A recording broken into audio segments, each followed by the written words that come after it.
can you solve this geometry challenge? Here's the question. Let's begin with a triangle. Now, the side length of this triangle are 2, 3, 4 units.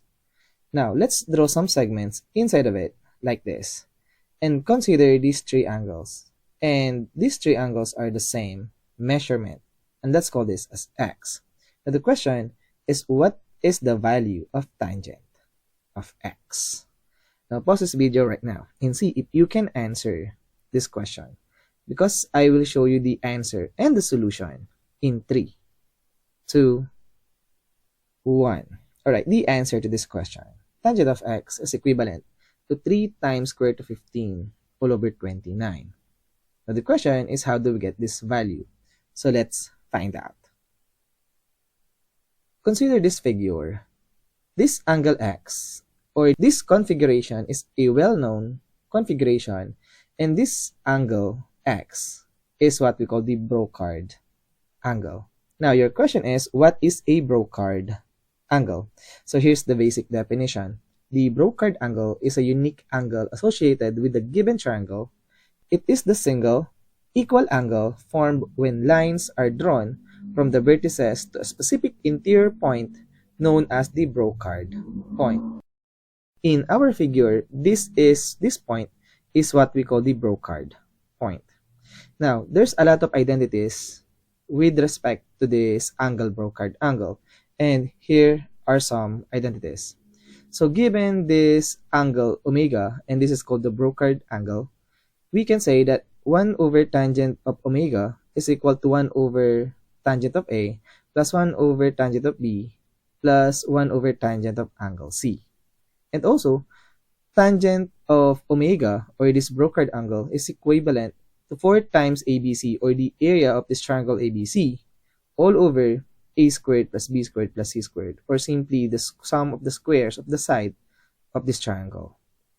Therefore, to find the value of this tangent x, we will use the second identity, wherein tangent x equals 4 times the area of this triangle, and let's call this as ABC, triangle ABC, all over the sum of the square of its sides, A squared plus B squared plus C squared. So now, let's begin and let's find out the value of tangent x. First, let's find the area of our triangle, and again, let's call this as triangle ABC. And to do that, we will use what we call the Heron's formula, wherein the Heron's formula is equal to the square root of s multiplied by s minus a, multiplied by s minus b, multiplied by s minus c, wherein the value of s is the semi-perimeter. So first, let's get the semi-perimeter. This is just the sum of its side divided by 2.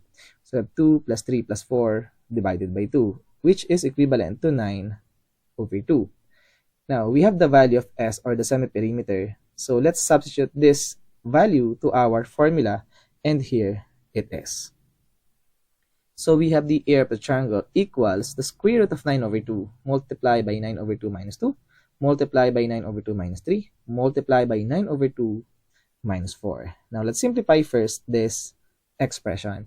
So we have 9 over 2 minus 2, or simply 4 over 2. So this becomes 5 over 2. Now how about 9 over 2 minus 3? This 3 can be written as 6 over 2. So 9 over 2 minus 6 over 2, this will give us 3 over 2. And 9 over 2 minus 4, this will give us 9 over 2 minus 8 over 2, or simply 1 over 2. Now at this point, what we're going to do is to simplify first the area of this triangle. And if we do that, we get something like square root of 3 squared, or simply this 9 is 3 squared, and 5 times 3 times 1 is 15. All over this is 2 times 2 times 2 times 2, or 16, or simply 4 squared. Now, we can simplify this further as 3 times square root of 15 all over 4. Therefore, this is now the area of our triangle, and we can now find the value of tangent of x. So let's begin. Let's substitute the area of this triangle, and we call this as ABC, as 3 times square root of 15 all over 4. Now, these 4 cancel out. This is just 1. So the numerator becomes 3 times square root of 15. And the denominator becomes 2 squared plus 3 squared plus 4 squared, or simply 4 plus 9 plus 16. And if we add those numbers, we get 29. And this is the value of tangent of x. Therefore, given this figure, then the value of tangent x is simply equal to 3 times square root of 15 all over 29. And of course, before we end this video, let's have an extra challenge. So let this angle be equal to omega. And we know this omega is called the Brocard angle. And the length of the side of this triangle are 3, 5, and 7 units. Now, your goal is to find the value, the numerical value of cotangent of omega. And I hope you learned something from this video. And as always, we are done.